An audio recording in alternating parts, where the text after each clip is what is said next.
Hoy vamos a hablar del arte de Hitchcock. Después de habernos dedicado a su vida, haciendo referencia inevitablemente también a su producción fílmica en la charla del pasado martes. A la vista de imágenes como estas, yo creo que no quedan dudas de que Alfred Hitchcock fue un artista superlativo que indagó en la condición humana con brillantez expresiva y una considerable sofisticación moral. Y naturalmente por eso pues, es digno de que le dediquemos estas conferencias. Pero quizá les sorprenda saber que no siempre fue así, es decir, que durante un periodo considerable de tiempo apenas merecía el calificativo de entertainer o filmmaker, es decir, alguien que nos hacía pasar un buen rato, pero que en modo alguno podía aspirar al insigne estatuto de artista. Y nada mejor creo que empezar esta segunda conferencia averiguando cómo y por qué cambia esa consideración, que es además parte, digamos, de una historia más amplia, como después señalaré. Robert Kapsis tiene un ensayo muy interesante donde trata de demostrar la complejidad del proceso de creación de las reputaciones artísticas, ¿no? Porque alguien llega a tener una reputación elevada como creador en uno u otro de los ámbitos creativos.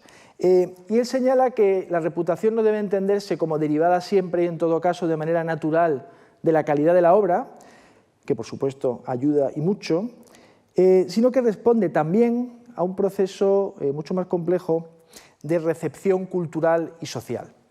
Y él estudia el caso concreto de Hitchcock y enfatiza la habilidad con la que la maquinaria, podríamos decir, autopropagandística del autor redefinió su estatus, pasando de entretenedor, digamos, a artista, durante los años 60.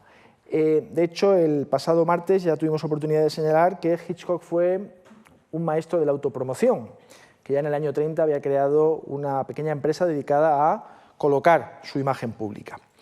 Y se presentó desde el principio como alguien que controlaba cada una de las fases del proceso creativo de sus películas, algo que entraba en contradicción, por cierto, como también vimos con el contrato que firmó con David O. Selznick, que era el último responsable de las obras que llevaban su sello. Y como alguien, Hitchcock, que estaba siempre atento a los críticos, a quienes cuidaba con especial mimo. Kapsis cree, por ejemplo, que la famosa secuencia, creo que el otro día lo mencionamos, de Recuerda, que fue diseñada por Salvador Dalí y que originariamente iba a tener una duración de varios minutos, como 10 o 15, y se quedó en apenas 4 o 5 porque Selznick no quería tomar riesgos, pues tenía por objeto, la inclusión de esta secuencia, complacer precisamente a los críticos, dándoles una especie de cebo artístico para que hablasen bien de la película. El caso es que antes de finales de los 50, nadie pensaba que lo que Hitchcock hacía fuese arte, y él mismo desdeñaba en público la idea, ¿no? El documentalista escocés John Grierson, responsable principal quizá del movimiento de documentales británico al que también hicimos referencia como uno de los primeros influjos sobre la obra de nuestro autor, llegó a decir que Hitchcock era, cito, el mejor director de películas irrelevantes del mundo. Y en una época en la cual la crítica de inspiración marxista tenía mucha fuerza o mucho influjo, pues alguien que hacía un cine sin preocupaciones sociales explícitas podía pagar por ello una cierta penitencia. El caso es que este desdén por la cualidad artística del cine de Hitchcock empieza a cambiar y a ser reemplazado por la curiosidad y el prestigio intelectuales gracias a los jóvenes críticos de la revista francesa Cahiers du Cinéma, muchos de los cuales luego serían cineastas e integrantes de la llamada Nouvelle Vague o nueva ola del cine francés en los años 60. Estos críticos, primero directores después, encontraron en Hitchcock un ejemplo perfecto con el que ilustrar su célebre política de los autores, la politique des auteurs de Cahiers du Cinéma, que lo que hacía era reivindicar el papel principal que jugaba en el resultado final de una película el realizador, aquel que ponía en escena un guión en el que también podía, sin duda, colaborar. Es decir, que de acuerdo con esta escuela crítica, Hitchcock no era el mero director de las películas, sino que era su autor. Cahiers empieza a publicarse en la primavera del año 51 y pronto llegará a la redacción el joven François Truffaut, que se sentaría con Hitchcock en los años 62 y 63 a elaborar un libro de entrevistas que se publicaría en el 66 y que ha conocido múltiples reediciones en todas las lenguas del mundo. Y Truffaut, cuando llega a la revista, arremete contra lo que él llamaba le cinéma du papa, es decir, el cine de papá, el cine académico, tradicionalista, que a su juicio se hacía en Francia y que no apelaba a las generaciones de jóvenes que habían, digamos, crecido ya en la segunda posguerra y que no se veían reconocidos en ese tipo de obras. Debe matizarse, no obstante, que cuando hablamos de la política de los autores, esta idea de reivindicar el papel de director se ajusta como un guante sobre todo a directores como Hitchcock, como Howard Hawks o como Samuel Fuller, autor de este plano, que trabajaban en la industria, es decir, en un sistema de estudios potente. Autores como Murnau, Fritz Lang, Orson Welles o Renoir, bueno, eran reconocidos como artistas sin demasiada dificultad. Lo que quiero decir con esto es que esta idea del autor que pone sobre la mesa la crítica francesa, sobre todo es una reevaluación de la fuerza o la potencia artística del cine hecho en los estudios, ya sea en Estados Unidos, en Japón o incluso en México, como es el caso de nuestro inigualable Luis Buñuel, que hacía obras de género dirigidas al público de masas de México, pero lo hacía con su sello personal.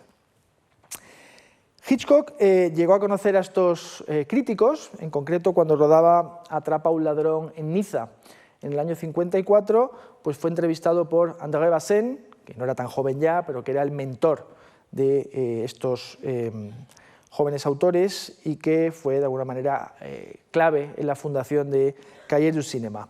Y en el año 57, ya lo mencionamos, Romer y Chabrol pues, publicaron la primera monografía sobre el autor y también se vieron con él en la Costa Azul. No obstante, hay que ser justos porque la revista Movie, donde tuvo un papel preponderante un gran crítico llamado V.F. Perkins, pues ya había puesto, había subrayado el valor artístico y las virtudes narrativas del cine de Hitchcock, y después serían Peter Bogdanovich y Andrew Sarris los que harían lo propio al otro lado del charco, en Estados Unidos, un lugar importante a estos efectos porque es donde se hacía la mayor parte del cine que se estrenaba en aquella época. Y prepararon el terreno para que Robin Wood, que es el libro que tienen ustedes a su derecha, pues publicase en el año 65 una monografía titulada Las películas de Hitchcock, donde se preguntaba por qué habríamos de tomarnos a Hitchcock en serio. Y daba sus buenas razones para ello y cimentó con eso el prestigio crítico de nuestro autor.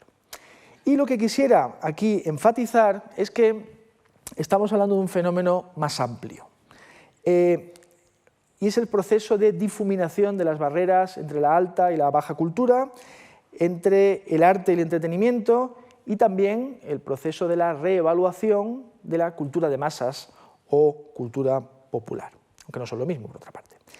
Y aunque Hitchcock mismo no entendía del todo bien algunas de las tesis de estos autoristas, ¿no?, que a veces utilizaban una jerga quizá demasiado abstrusa, estaba de acuerdo en lo esencial, es decir, que detrás de una buena película, no digamos ya detrás de una gran película, pues siempre hay un realizador que sabe lo que hace y que controla el proceso de su elaboración. No obstante, y por supuesto, ningún cineasta trabaja solo, a diferencia de lo que podríamos decir quizá de un pintor o de un escritor. Cosa que el éxito de las tesis defendidas por los críticos franceses quizá haya podido hacernos olvidar.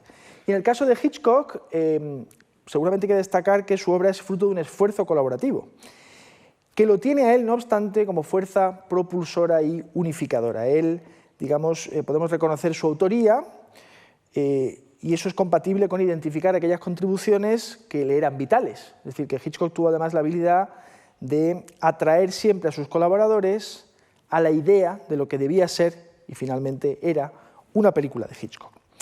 Esto se refleja, para empezar, en su relación con los escritores. Él tenía un método creativo singular.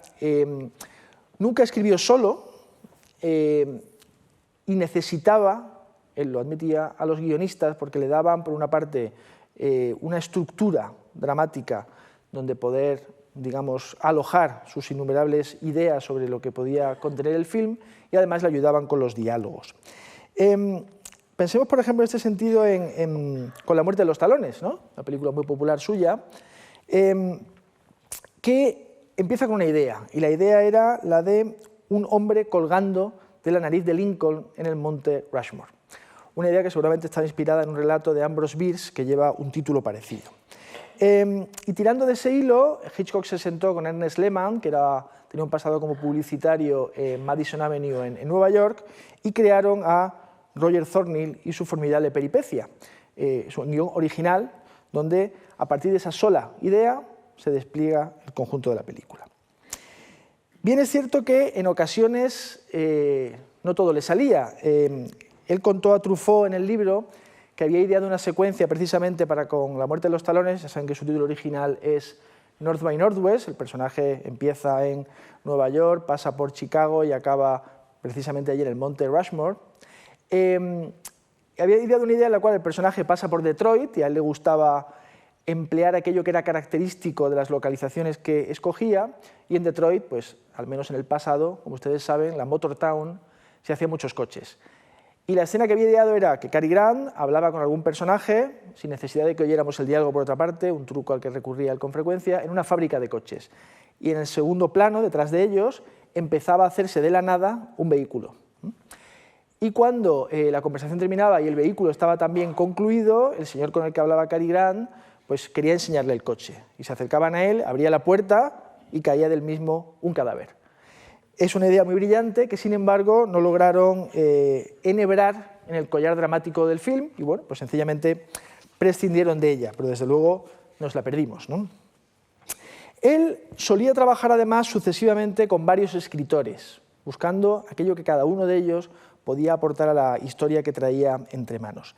Y como creo que ya mencioné el otro día, era ambicioso a la hora de elegirlos. Él trabajó con John Steinbeck, con Thornton Wilder, con Maxwell Anderson y quiso hacerlo con Vladimir Nabokov. Además, no paraba. Cuando estaba haciendo una película, estaba ya escribiendo la siguiente. Tenía una capacidad organizativa admirable. Seguramente los más importantes colaboradores en este terreno de Alfred Hitchcock fueron Charles Bennett, en la época inglesa, Ernest Lehman, con el que hizo 2 películas, en Estados Unidos, John Michael Hayes y Evan Hunter. Algunos de ellos, en particular Bennett y Lehman, se quejaron de la poca generosidad del director a la hora de, digamos, repartir méritos y de reconocer la contribución que ellos habían hecho a las películas que él había filmado. Y el productor Herbert Coleman realmente lo tenía claro y llegó a decir que la palabra gracias no forma parte del vocabulario de Hitch. Bueno, es posible que su ego no tolerase la admisión de que otros habían contribuido de manera decisiva en su trabajo, o quizá pensaba que eso podía dañar su reputación como genio en solitario y maestro de ceremonias.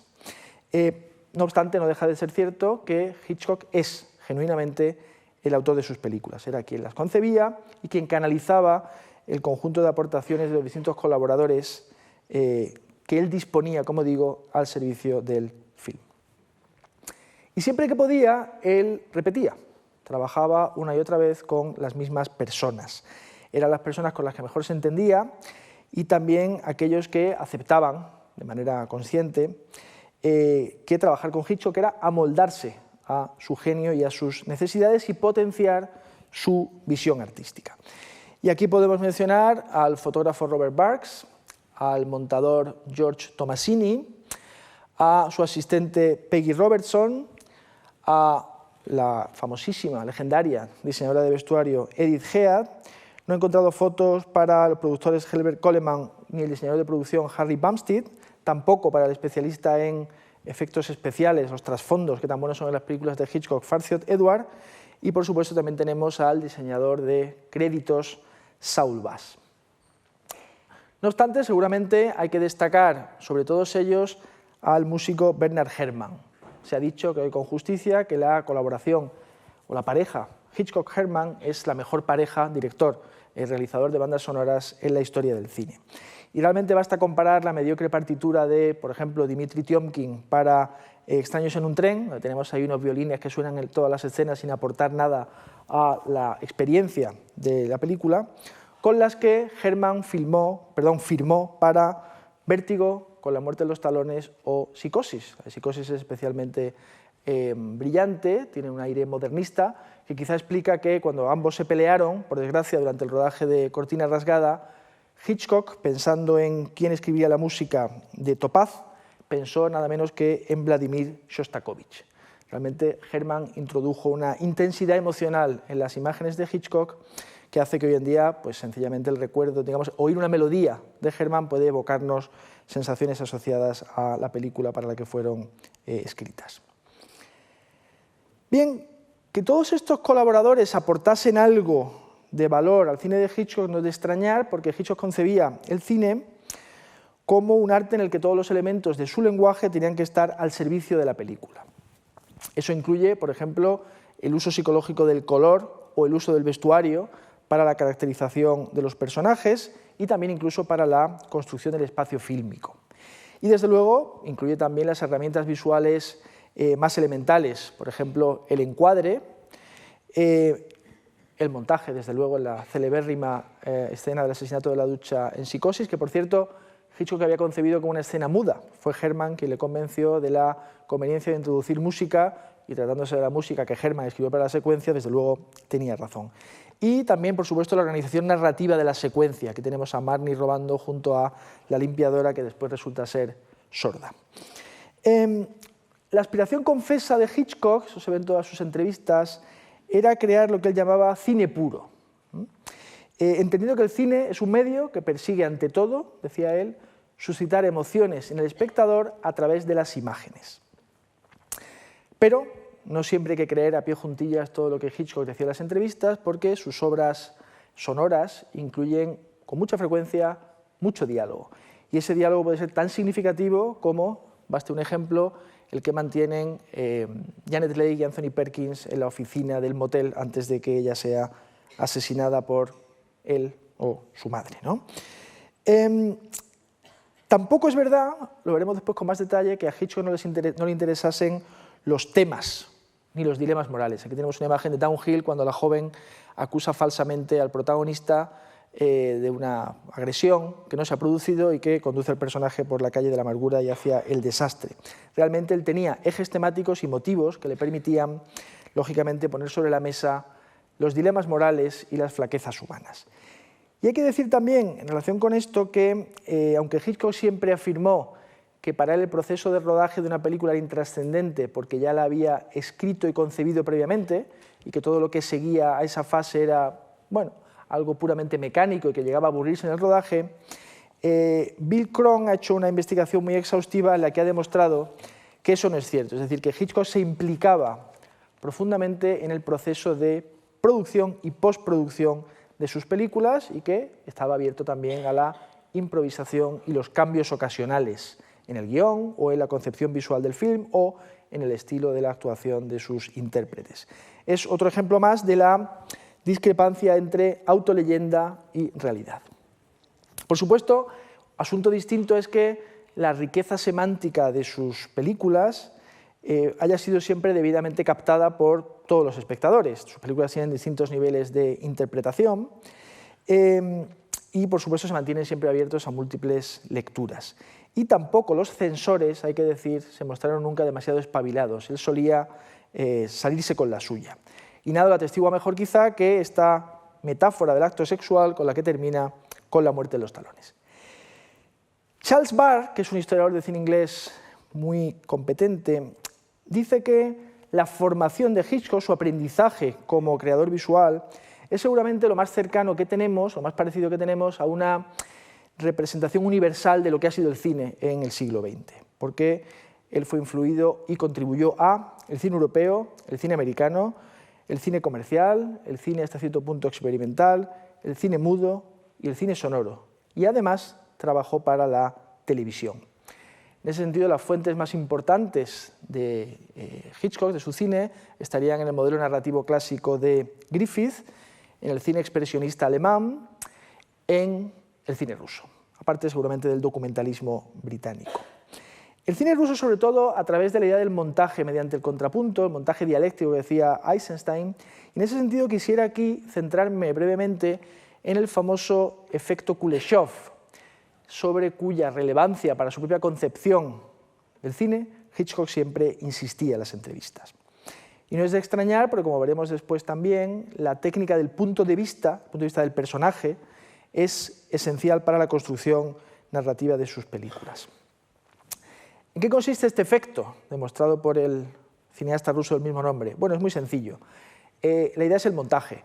Si colocamos el plano idéntico de un hombre, una mujer por supuesto, aquí es un hombre, mirando, y después intercalamos el plano de una sopa, o bien el plano de una mujer, o bien el plano de un niño, o bien el plano de cualquier otra cosa, y después sigue a ello el mismo plano que hemos visto inicialmente, le parecerá que la expresión del hombre ha cambiado, pero no lo ha hecho, el plano es el mismo. Lo que pasa es que de por medio lo que vemos es aquello que el personaje está contemplando, y nosotros proyectamos sobre el testigo, en este caso, sobre la persona que mira, una reacción que en el fondo no deja de ser la nuestra. Es decir, que la clave aquí está en el montaje, por contrapunto, y en la implicación espontánea, intuitiva, del espectador en la creación del significado de aquello que está viendo. Y, obviamente, este es el concepto alrededor del cual gira una buena parte del cine de Hitchcock y, desde luego, es el caso, evidentemente, de La ventana indiscreta. El otro día señalamos que una película como La muchacha de Londres del año 30 demuestra ya en un cineasta que tenía 31 años en aquel momento una madurez ya extraordinaria. No obstante, el hecho de que Hitchcock adoptase pronto un estilo bien definido no implica que su cine no evolucionase, o si queremos evitar quizá la metáfora, ¿no?, o el término asociado a algún valor, que su cine cambiase. Su cine, por supuesto, cambió. En particular, se ha dicho que Falso culpable, con sus aires neorrealistas, marca, junto con Vértigo seguramente, la transición de un estilo más novelesco, de herencia quizá victoriana, pensemos en películas como Pánico en la escena, por ejemplo, hacia el tránsito hacia una estética más posmoderna que definiría su cine pues, desde los años 60, principios de los 60, hasta su final a mitad de los 70. Así lo indicarían el escepticismo creciente hacia el sentido último de las cosas, el mayor nihilismo en los desenlaces de estas películas o la mayor artificialidad de la puesta en escena. Digamos que el artificio cinematográfico está más expuesto en principio. Y en buena medida es cierto, pero las tempranas audacias de Hitchcock, ya en su cine británico y desde luego en la primera etapa de su cine norteamericano, obligan a cuestionar una separación tan tajante. Quizá los años más inmovilistas desde el punto de vista de su evolución estética sean los primeros años en Hollywood, y tampoco tanto realmente. Obras como 39 escalones o Inocencia y juventud, ligadas a brillantes comienzos donde hay un crimen, o a escenas tan brillantes como este famoso traveling con la grúa que se va acercando progresivamente durante muchos segundos a la cara de un señor que es el asesino, ¿no?, y que está pintado para la orquesta, pero que es delatado por el parpadeo de sus ojos, demuestran que el realizador jamás dejó de experimentar con la imagen.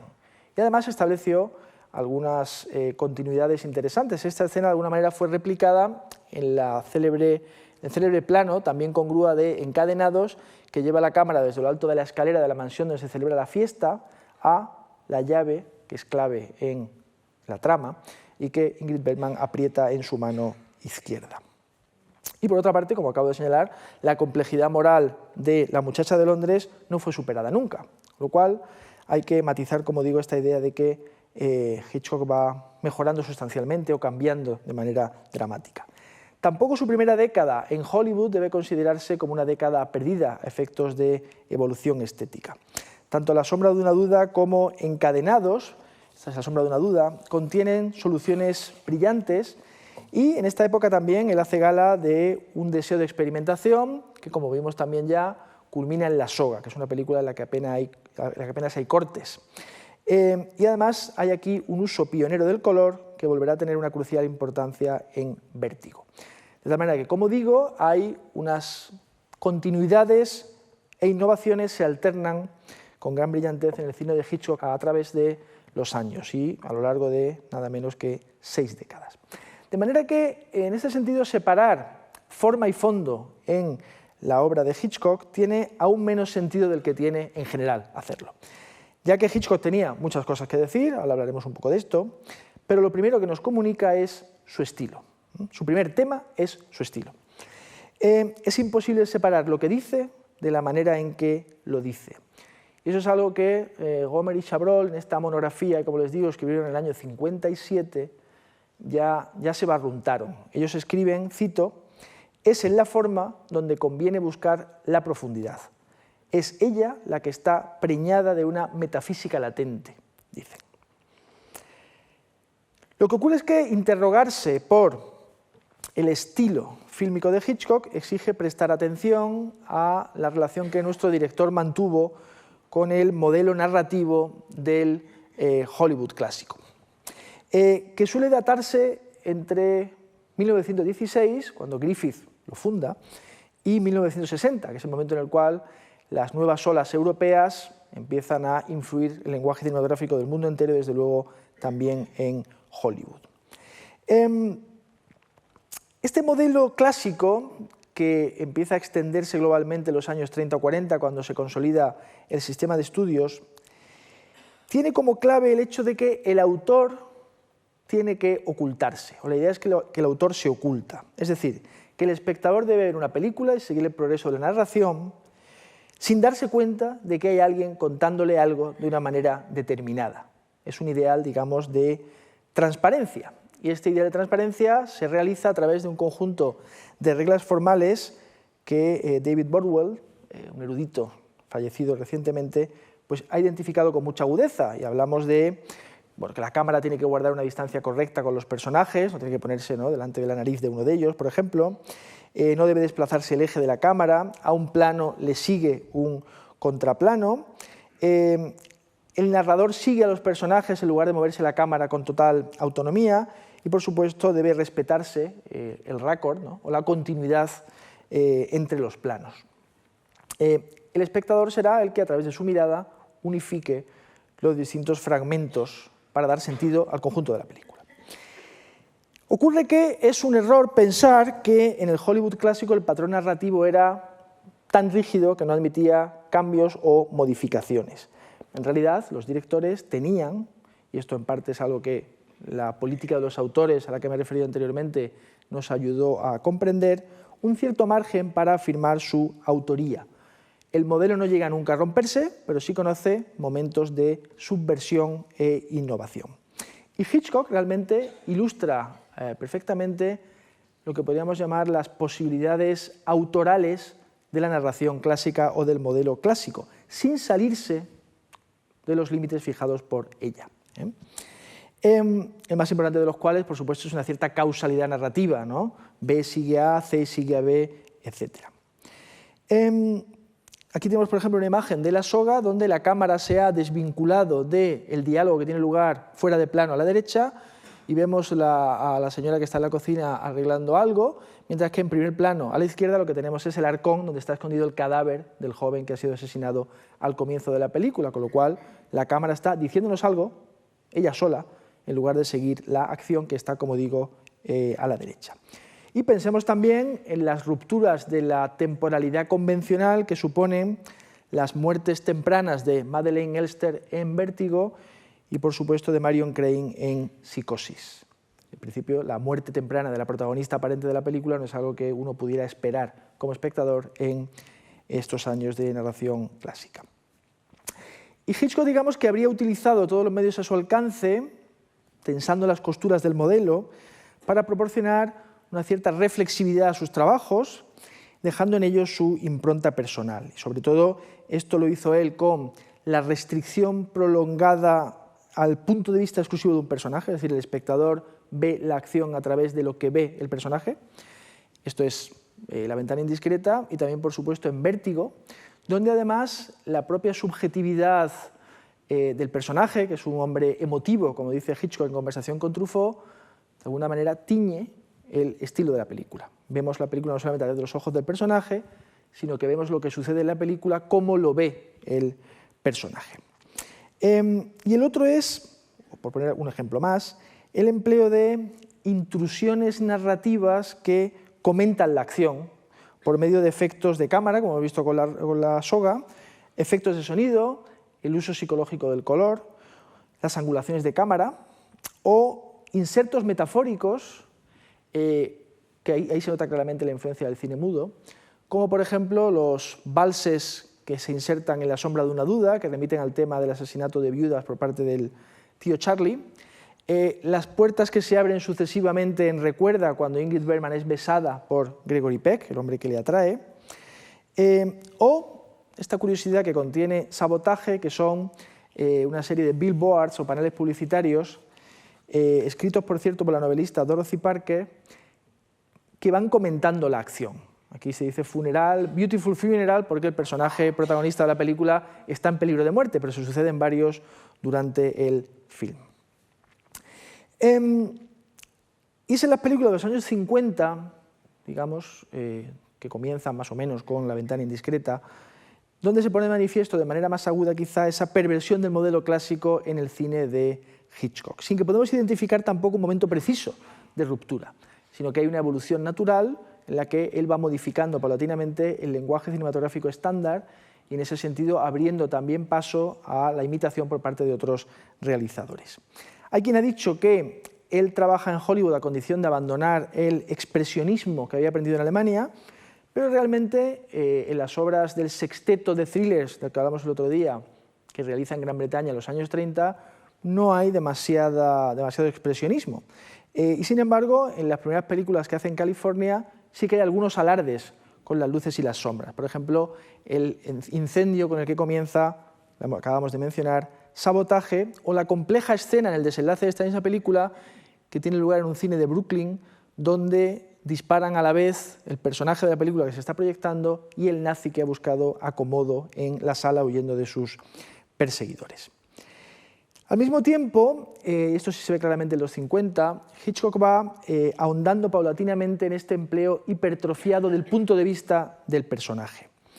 Se centra tanto en la mirada del personaje que la mirada se convierte en objeto de reflexión. Y aquí tenemos al malo de La ventana indiscreta, que por cierto guarda un parecido deliberado con David O. Selznick, que acaba la película, si se acuerdan, pidiéndole explicaciones a James Stewart, ¿no? Decirle por qué me espía usted. ¿Qué derecho tiene a entrometerse en mi vida privada? ¿No? Incluso si he cometido un asesinato, le faltaba por decir. El espectador de cine, en cambio, y por cierto, pues no tiene que rendir cuentas a nadie, es un voyeur que está cómodamente en la sala. Así que, digamos, seguramente el éxito popular del cine de Hitchcock ya nos indica que él no rompe con el modelo clásico, digamos, abandonándose a la experimentación, porque eso le habría hecho perder popularidad. Lo que él hace con el modelo clásico de representación y narración es, creo, una voladura controlada. Es decir, no es una destrucción total, como puede hacer el cine experimental o el cine de vanguardia, que se estrena fuera de los circuitos comerciales, sino que es una subversión parcial de la que a veces el espectador ni siquiera se percata. Es decir, que Hitchcock respeta la transparencia del clasicismo hollywoodense, pero la complica. Es decir, él trabaja con las convenciones y contra las convenciones simultáneamente. No digamos, se sirve de las estructuras del clasicismo y las subvierte, pero no las somete a una demolición, que iría en detrimento de la propia comprensión del cine que él ofrece a los espectadores. En Hitchcock, lo que no es tradición es genio. Que Hitchcock era un director modernista queda asimismo claro si nos fijamos en dos aspectos de sus películas que conjugan la ironía con el desvelamiento del hecho de que el cine es un artificio. De un lado están los cameos, sus célebres apariciones en el interior de sus propias películas. En la conversación con Truffaut, él daba una explicación plausible y seguramente falsa, ¿no? Él dice que empezó adentrándose en sus películas, apareciendo en ellas, porque, en fin, faltaban extras, alguien tenía que hacerlo, venía a decir. Luego se convirtió en un juego y finalmente, dada la popularidad que tenían estas apariciones y dada la ansiedad que el público experimentaba, a ver cuándo aparece Hitchcock, pues se vio obligado a salir rápidamente, pronto, en algún momento a escena para no defraudar las expectativas del público. Lo tenemos en Atrapa a un ladrón. Y es interesante que todavía en Encadenados hay que esperar a los 61 minutos de metraje, es decir, bastante tarde, para verlo coger una copa de champán y bebérsela con fruición durante la fiesta que Alex Sebastian, el nazi con el que se ha casado la espía Ingrid Bergman, da en honor de su esposa en su mansión. Y es quizá, me parece, el único caso de aparición de Hitchcock que interfiere con la acción que se cuenta en la película.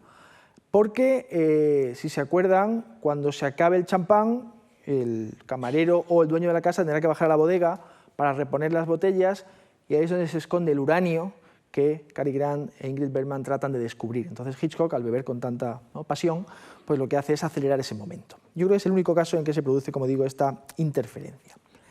La cuestión es, ¿qué significan los cameos? Bueno, realmente nadie puede responder de manera terminante a esta pregunta, porque puede responderse de muchas maneras, ¿no? Desde luego es un sello de autoría, él viene a decir, esta película es mía y aquí estoy yo, y es un ensayo de autoría que deja al descubierto la cualidad artificial de la película, ¿no? Le está diciendo a los espectadores que esto es una película y aquí lo estoy manifestando, lo hago saber de esta manera. Pero es verdad que, como se ha señalado, el espacio en que se integran estas apariciones no es ni del todo el interior de la película, porque él viene de fuera porque la está rodando, ni tampoco el exterior completo de ellas, sino que es un espacio, se ha denominado mesogético, es decir, Hitchcock se integra en la ficción, digamos, sin dinamitarla. O sea, el espectador que ve a Hitchcock en pantalla no pasa de la credulidad a la incredulidad y abandona la sala indignado, ¿no? Sino que sencillamente lo integra en la historia que se les está contando. Es decir, es una ironía enriquecedora, pero no destructiva. Y por supuesto hay textos, libros incluso, que se dedican a analizar cada una de las apariciones que Hitchcock hace, y hay una tipología de sus apariciones. A menudo, por cierto, aparecía con estuches de instrumentos de música. Y el segundo mecanismo al que quería referirme es el famoso MacGuffin o MacGuffin, si lo decimos a la escocesa, ¿no? El término es un invento de su amigo Angus MacPhail, que era escocés, y designa el pretexto argumental que pone en marcha la acción de la película, que importa, por tanto, a los personajes de la película y los pone en relación, pero que es indiferente para Hitchcock y debería sernos indiferente a nosotros. Por ejemplo, pues los secretos de Estado que guarda en su cabeza el memorable Mr. Memory de 39 escalones, que por cierto nos recuerda al Funes el Memorioso de Borges, el uranio al que acabo de referirme en Encadenados, que buscan Cary Grant y Bergman en la bodega, o el famoso microfilm introducido en la estatua que James Mason quiere sacar del país con la muerte de los talones. Cuando al jefe de los espías, interpretado de manera memorable por Leo G. Carroll, se le pregunta, bueno, ¿qué tiene ese microfilm que es tan importante y que hace que usted no desvele a los malos, que Cary Grant ha sido confundido con el verdadero espía, que en realidad no existe? Es decir, algo que parece muy importante, él dice, bueno, secretos de Estado, como una cosa que no tiene la menor importancia.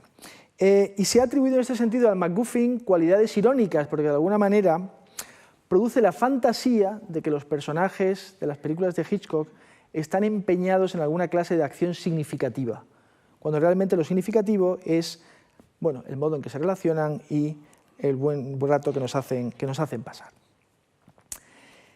Y aquí me gustaría recordar la frase de Godard, ¿no? El cineasta francés que digo también fue un agudo crítico de cine. Él dijo, al público le gusta Psicosis porque cree que Hitchcock les está contando una historia. Por supuesto, Hitchcock nos está contando una historia en Psicosis, pero es verdad que no es lo único que hace. Es decir, que en las películas del director británico tenemos a menudo la sensación de que algo distinto sucede al mismo tiempo que sucede aquello que vemos en pantalla. Y esto tiene que ver seguramente con eso que se ha llamado en relación con su cine ironía compleja. Es decir, la propiedad de contarnos una historia accesible, claramente determinada y perfilada, con un principio, un nudo y un desenlace, y al mismo tiempo poner en escena una realidad compleja, abierta a interpretaciones múltiples, e incluso también tiene que ver con el hecho de que Hitchcock parece a menudo mostrar una cierta distancia irónica o sardónica con respecto de sus personajes. Y no olvidemos en este sentido que sus películas, incluso las más atroces, ¿no? en las tramas, con pocas excepciones, quizá Vértigo, están atravesadas por el humor. Hitchcock se complacía en introducir humorismo en sus películas. Bueno, Atrapa a un ladrón, de hecho, puede considerarse toda ella una broma.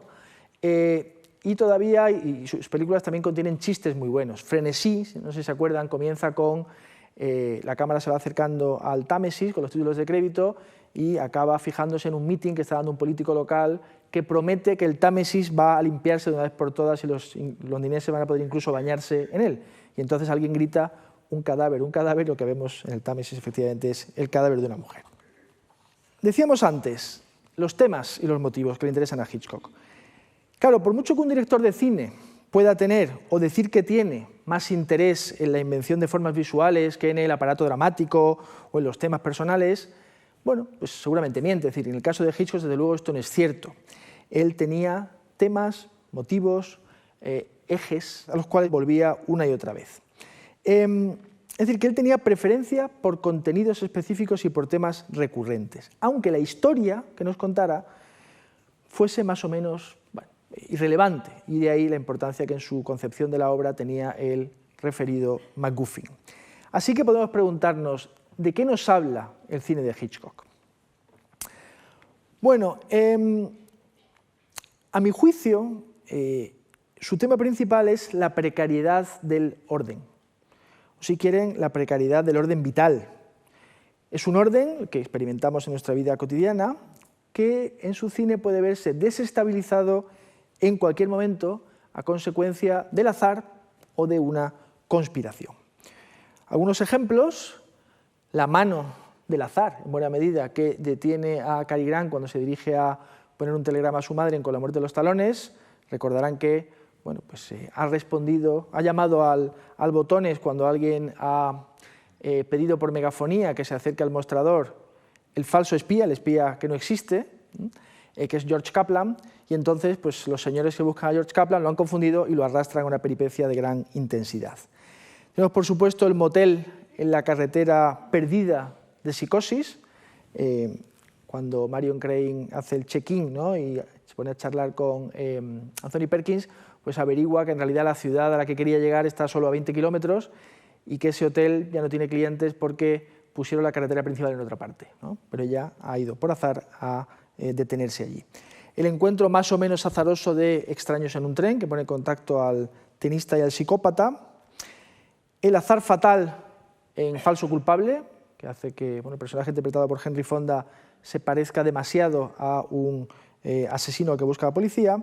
O, antes ya, el encuentro con la espía, con la anciana espía en Alarma en el Expreso.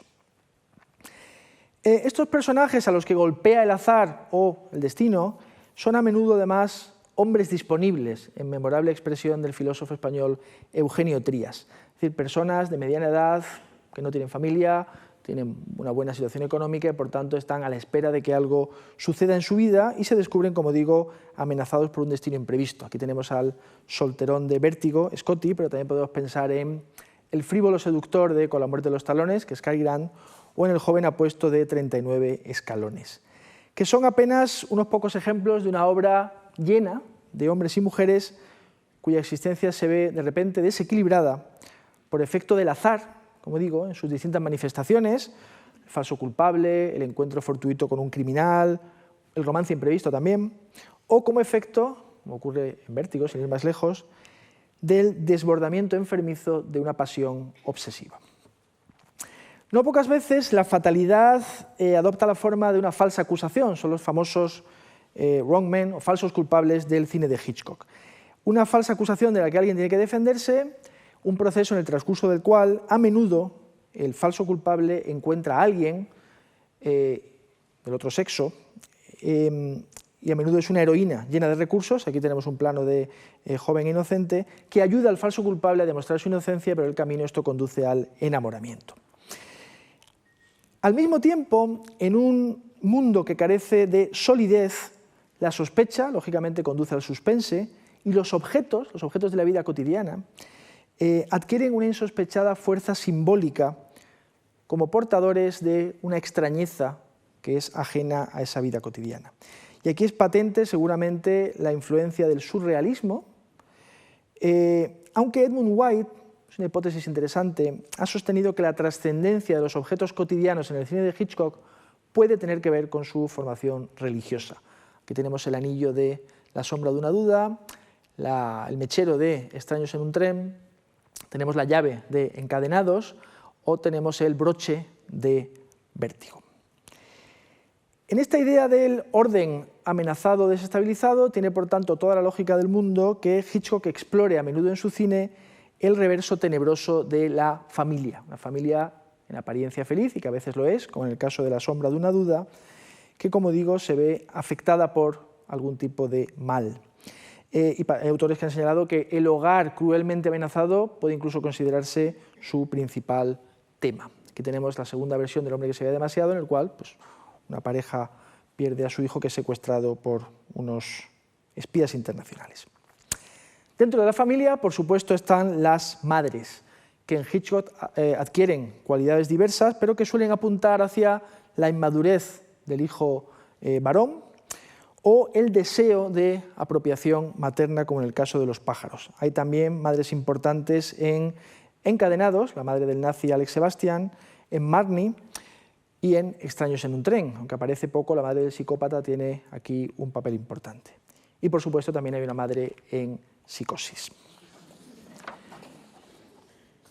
Bien, por supuesto, en este orden cotidiano amenazado, el suspense juega un papel determinante. A Hitchcock se le llamaba el mago del suspense por distintas razones. Una era por su habilidad para crear situaciones en las cuales proporcionaba al espectador más información de la que tenían los personajes y eso creaba una inevitable tensión acerca de aquello que parecía condenado a suceder.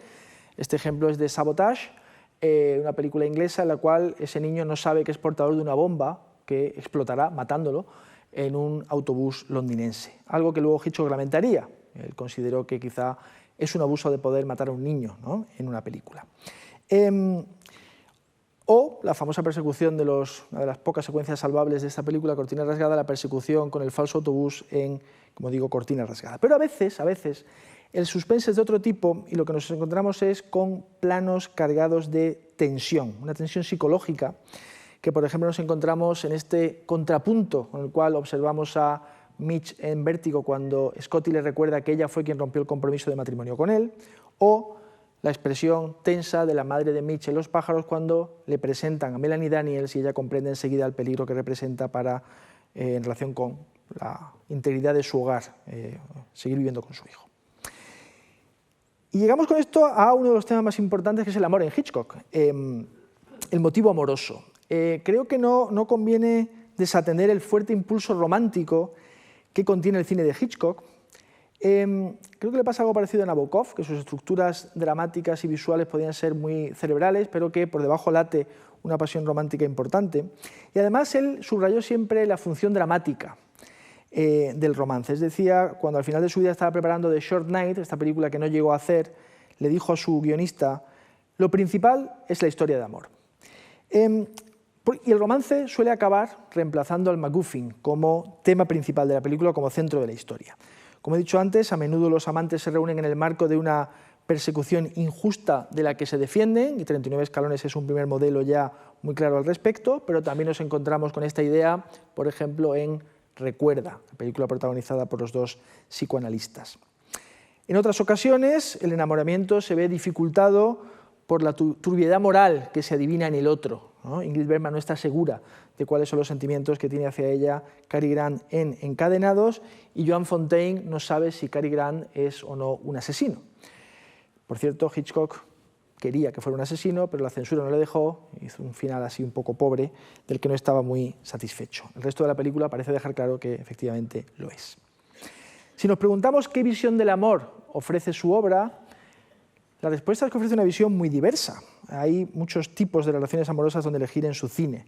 Tenemos el posible criminal de sospecha, que acabamos de ver, tenemos los acentos homosexuales de La soga y Extraños en un tren, tenemos la oscuridad moral de Encadenados, a la que ya me he referido, porque además Ingrid Bergman es prácticamente una prostituta a la que Cary Grant convence para trabajar para su país en Río de Janeiro, y aunque se enamoran, él acepta que ella se case con un nazi al que ella detesta. Es una película verdaderamente oscura en ese sentido. Tenemos también los violentos desajustes de Marnie, las infidelidades sistemáticas de Topaz, las esposas que denotan aprisionamiento vinculado al matrimonio, con el que termina el final feliz de 39 escalones y que también aparecen en Mr. and Mrs. Smith, la reducción a un estado catatónico de la niña mimada que se enamora por primera vez en su vida, de alguien en Los pájaros, y por supuesto las psicopatías sexuales de los asesinos de psicosis o frenesí. Ahora bien, sería injusto no reconocer que en la filmografía de Hitchcock existe también la posibilidad del amor feliz. Nos lo encontramos en los jóvenes protagonistas de Alarma en el Expreso, Inocencia y Juventud también, en la pasión imprevista que surge entre Cary Grant y Eva Marie en Con la muerte de los talones, en la relajada procacidad del matrimonio, bueno, matrimonio no, la relación que tienen Barbara Harris y Bruce Dern en Family Plot, en la extraña pareja que componen Paul Newman y Julie Andrews en Cortina rasgada, y también en el relajado flirteo que mantienen Shirley MacLaine y John Forsythe en Pero ¿quién mató a Harry? Y en cuanto al matrimonio, las posibilidades también abundan. Puede ser apacible como el de los padres de Tessa Wright en La sombra de una duda, pero puede también generar impulsos criminales contra la esposa infiel en Crimen perfecto. Puede combinar también la apariencia de dicha familiar con la existencia de fuertes tensiones subterráneas en la segunda versión de El hombre que sabía demasiado.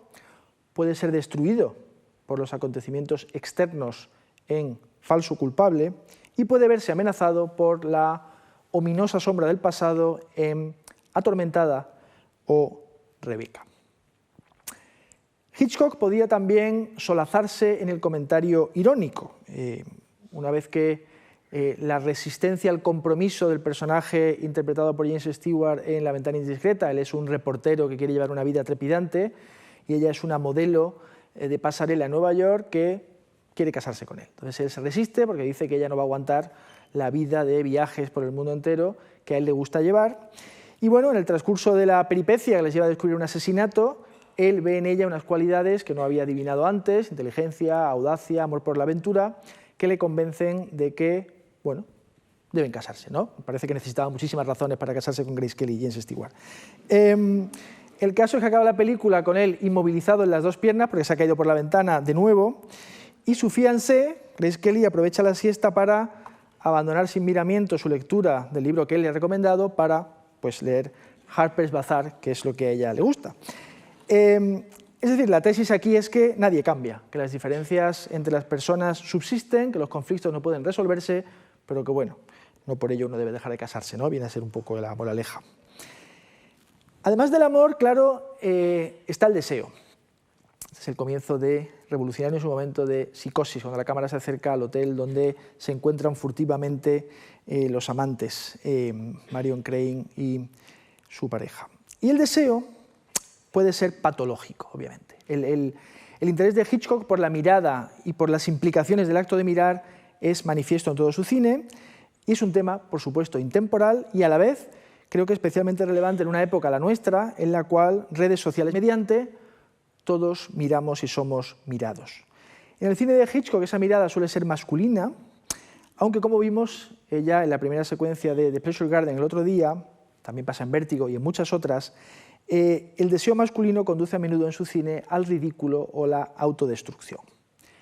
En otras ocasiones, la mirada precede al crimen, como sucede en Psicosis.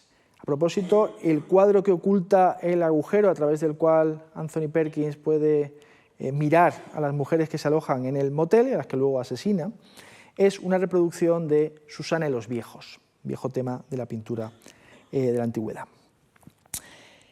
Claro que para bailar el tango hacen falta dos, ¿no? Esto en inglés suena mejor, pero es una buena frase. Y Topaz, por ejemplo, como he dicho antes, es un estudio sobre la infidelidad, en la cual las mujeres también engañan a sus maridos y no solo ellos a ellas.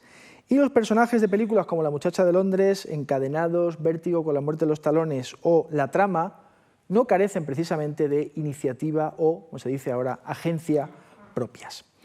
De hecho, la prototípica rubia del cine de Hitchcock es una sorpresa en buena medida para el hombre, como demuestra el beso repentino, inesperado, de Grace Kelly a Cary Grant en Atrapa un ladrón.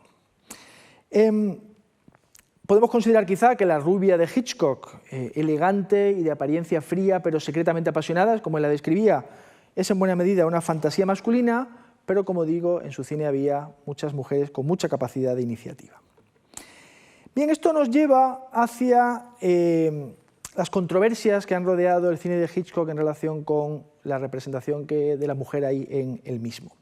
El éxito del movimiento Me Too, el ascenso de la epistemología feminista, el llamado feminismo de cuarta ola, han proyectado una luz ambigua, si se quiere, sobre el cine de Hitchcock, pero no es un problema inédito. Que el eminente Robin Wood, el crítico al que me he referido antes, y que se preguntaba en los 60 si debíamos tomarnos en serio el cine de Hitchcock, se preguntó en los 80 si podemos salvar el cine de Hitchcock para el feminismo, decía él. Y bueno, es verdad que quizá hubiera tenido problemas para financiar algunos de sus proyectos, si tenemos en cuenta que, de acuerdo con la lectura que del mismo hace Donald Spoto, mantenía relaciones un tanto turbias con algunas de sus actrices protagonistas. Realmente solo Tippi Hedren lo acusó de pretenderla y de insinuarse sexualmente. No fue el caso con Grace Kelly ni con muchas otras de sus colaboradoras, como Joan Harrison, por ejemplo. Y él se relacionó de toda su vida con mucha profusión con mujeres. Joan Harrison, Peggy Robertson, Alma Reville, y colaboró además, y esto es muy interesante, con muchas guionistas.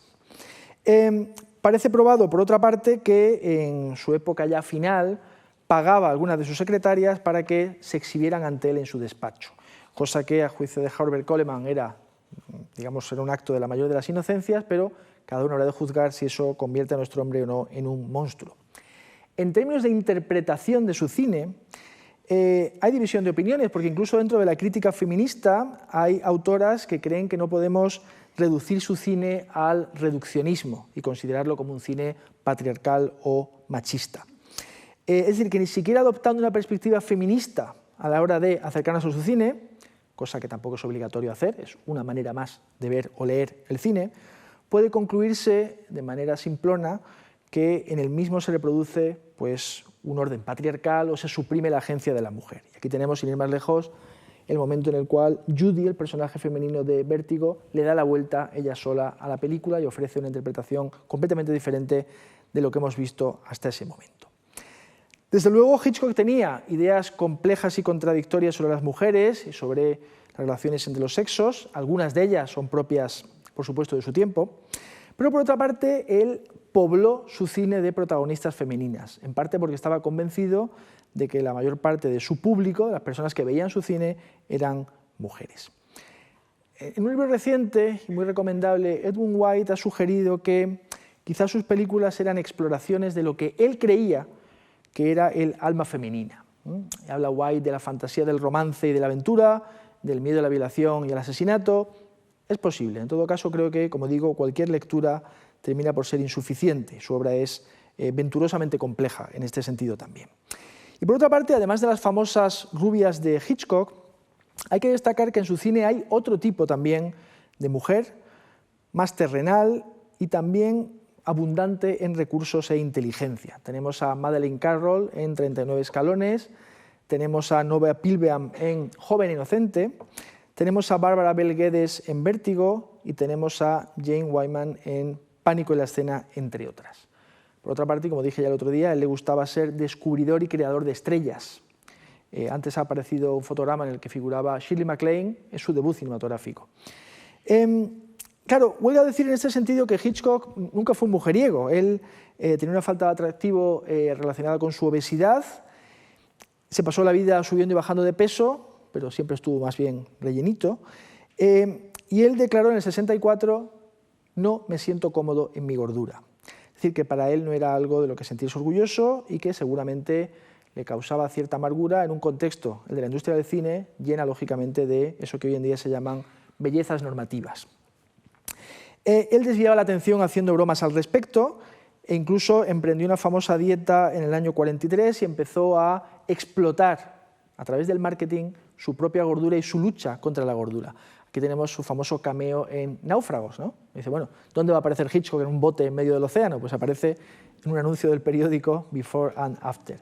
Y llegó a hacer una campaña publicitaria en que, bueno, pues mostraba, comparándose con una planta, la evolución de su dieta, como digo, en el año 43.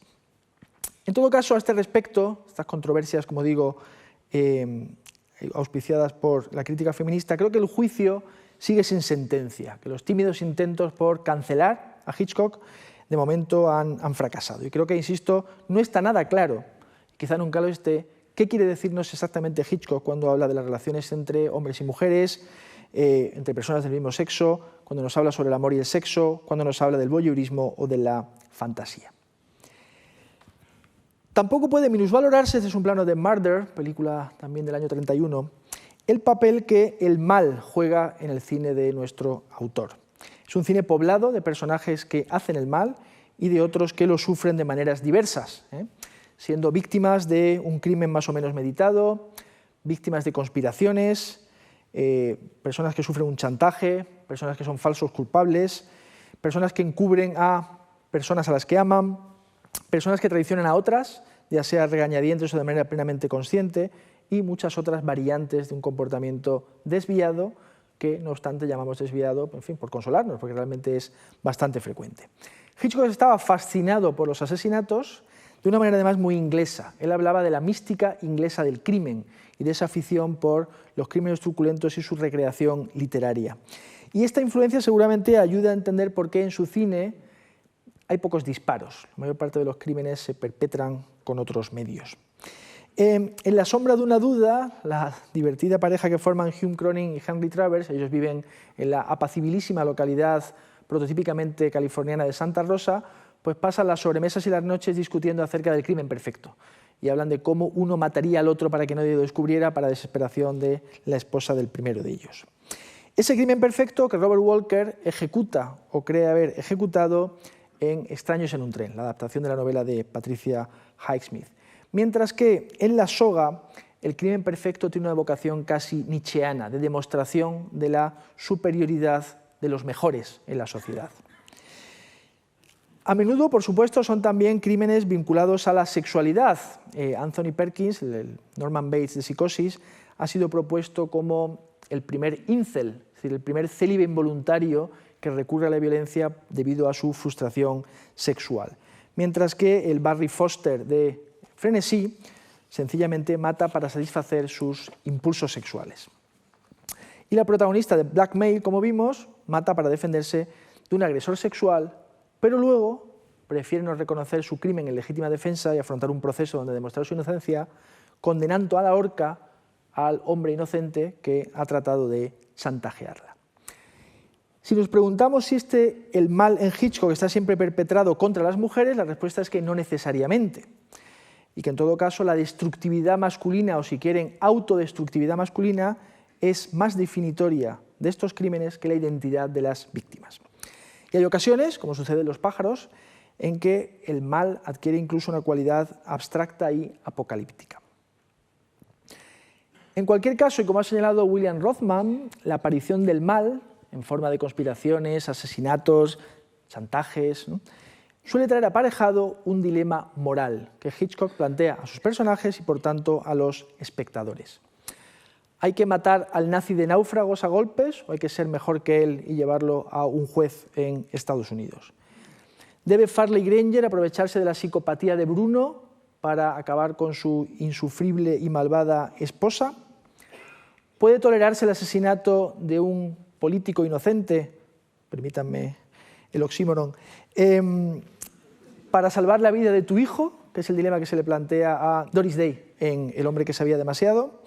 ¿Es legítimo espiar la vida privada de tus vecinos, como hace James Stewart, a menudo con salacidad en La ventana indiscreta? Y finalmente, y por ejemplo, ¿podemos simpatizar con un asesino y aborrecer al falso culpable, como ocurre en el personaje, como ocurre en Frenesí? Bueno, son dilemas morales que Hitchcock nos plantea. En su obra hay más. Hay mucho más, pero voy a limitarme a dar algunas pinceladas para sugerir algunos otros ejes temáticos que aparecen en su obra. Por lo general, sus trabajos en Hollywood, y este es el rodaje de La sombra de una duda, que es una película que se beneficia de las restricciones que sufrieron los estudios durante los años de la Segunda Guerra Mundial, en que los cineastas se vieron obligados a rodar mucho más en exteriores, y Hitchcock eligió Santa Rosa, como he dicho antes, como una localidad típicamente americana donde explorar el anverso de la vida democrática. Esos trabajos de Hollywood, trabajos en Estados Unidos, se interesan por un mundo de clase media, de gente más o menos acomodada. donde los conflictos psicológicos y las perversiones emocionales pueden ser catalogadas como el otro lado del sueño americano.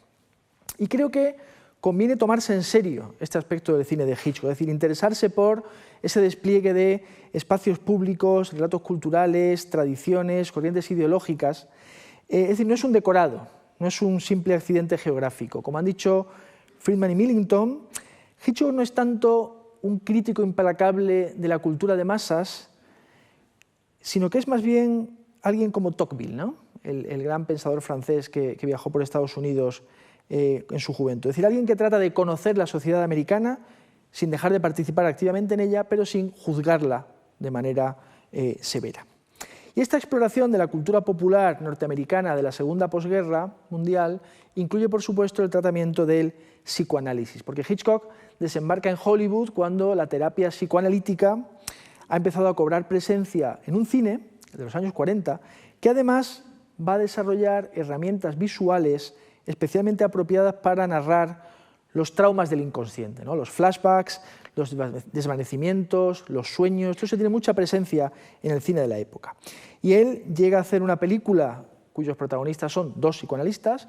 Es una película donde, como he visto antes, figura el famoso sueño diseñado por Dalí, pero se diría que si alguna vez tuvo fe en el psicoanálisis, cuyo lenguaje él consideraba especialmente apropiado para el cine, bueno, todo indica que empezó a perderlo con posterioridad, porque en Vértigo realmente no sabemos cómo Scotty sale de la clínica en la que está recluido tras quedarse en estado catatónico por la muerte de Madeleine, y cuando Mitch se entrevista con el médico, este utiliza una jerga incomprensible y de alguna manera admite su impotencia para curar a su amigo.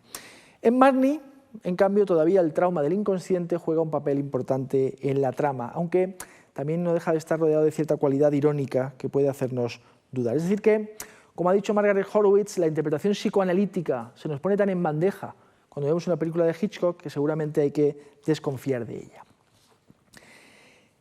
¿Y qué hay de la religión? Ya vimos que Hitchcock había sido educado en los jesuitas, y la hipótesis del Hitchcock cristiano fue defendida por Romer y Chabrol en su monografía del 57, y después Guillermo Cabrera Infante, el crítico de cine y también novelista cubano, apoyó esta idea, aludiendo a otros importantes católicos ingleses como Chesterton o Graham Greene. Hitchcock, desde luego, no era indiferente al problema religioso, volvió a escuchar misa en los meses previos a su fallecimiento y abordó de manera explícita este tema en Yo confieso. Y sería razonable ver en sus falsos culpables la figura del pecado original, y la redención personal juega un papel importante en muchos de esos thrillers. No obstante, a medida además que se relaja la influencia de la censura y por tanto un unhappy ending empezaba a ser posible en el cine de Hollywood, bueno, parece que Hitchcock se va haciendo más nihilista. Recordemos que el desenlace de Vértigo es desolador, que Marion Crane es asesinada después de robar el dinero de su empresa y que la confesión de Juanita en Topaz pues, provoca de inmediato su muerte.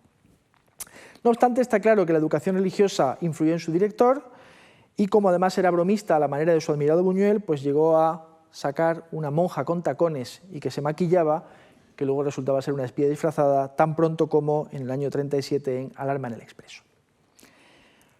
Voy terminando. Para Murray Pomeranz, un crítico norteamericano, es en el plano donde encontramos prueba de la mente filosófica que tenía Hitchcock, es que su capacidad para crear formas visuales e imágenes memorables tiene pocos iguales en la historia del cine. Su cine, como ya he dicho, propende a la intoxicación sensorial del espectador utilizando todos los recursos que están al alcance de un creador cinematográfico, pero él tiene efectivamente hitos visuales en forma de plano inigualables, no solamente, por tanto, grandes secuencias. Y quisiera, para terminar la charla, destacar algunos de ellos. Por ejemplo, las manos que señalan el rastro del disparo que ha matado a uno de los personajes del hombre que se veía demasiado, esta poética imagen de Miss Danvers en Rebecca, recordemos que es el ama de llaves que estaba enamorada de la mujer que ha fallecido y a la que sustituye Jean Fontaine en Rebecca. Tenemos la mirada fija del asesino que está pendiente de Farley Granger, que juega al tenis, mientras que las cabezas de sus compañeros de grada pues, se mueven al compás de la bola, que es un truco de Hitchcock que había realizado ya en Enviado Especial, cuando en un paisaje holandés los molinos de viento se mueven todos en la misma dirección, salvo uno de ellos, que es aquel donde están escondidos los malos de la película. El más famoso travelling de la historia del cine, la avioneta persiguiendo a Cary Grant con La muerte de los talones. Las manos de James Stewart, llenas de la pintura que ha enmascarado al asesino en la segunda versión de El hombre que sabía demasiado. La aparición de Judy en medio de una niebla verde transustanciada en Madeleine en la última parte de Vértigo. La terrible soledad de la asesinada Marion Crane en el suelo del cuarto de baño en Psicosis. El guante ensangrentado de Melanie Daniels después de haber recibido el primer ataque de una gaviota en Bodega Bay. El difícil asesinato de Gromek en Cortina rasgada. Esto es parte de una secuencia extraordinaria en la que Hitchcock se propuso demostrar qué difícil puede llegar a ser matar a un hombre, y es lo mejor de esta película. La cámara que se aleja bajando la escalera y saliendo hasta la calle del apartamento donde el asesino de frenesí va a matar a otra víctima, y que, bueno, pues de alguna manera, si el primer asesinato ha sido en esa película muy explícito, con la corbata, en el segundo asesinato Hitchcock se retira y percibimos con claridad el contraste entre la continuidad de la vida cotidiana y el crimen que se está produciendo apenas unos metros escaleras arriba. Y como ya señalé el otro día, tenemos este último plano en el que Barbara Harris, una falsa vidente, eso no carece de significación, guiña el ojo a los espectadores al final de la trama, en el año 75. Es como si dialogase con la Annie Ondra de Murder, película del año 30, y Hitchcock de alguna manera nos estuviera diciendo que todo ha sido una broma. Y concluyo. Sir Alfred Joseph Hitchcock, ha llegado con buena salud a la tercera década del siglo XXI. Su cine sigue programándose, su cine sigue discutiéndose, ustedes han venido aquí a escucharme hablar sobre él, y sus imágenes más célebres siguen siendo parte del imaginario colectivo occidental. Podemos preguntarnos si seguirá siendo así, o si, en caso contrario, Hitchcock llegará a ser, para los jóvenes de ahora o de mañana, parte de ese le cinéma de papa que Truffaut lamentaba, es decir, un cine ya que es antiguo y que no nos interpela. No lo sabemos, no sabemos si eso sucederá ni podemos saberlo. Mientras haya amor al cine y ese amor posea una conciencia histórica, Hitchcock, me parece, seguirá con nosotros. Y esperemos que así sea, porque un futuro del que no formen parte sus películas se nos antoja un futuro empobrecido. Así pues, viva Hitchcock y muchas gracias por su atención.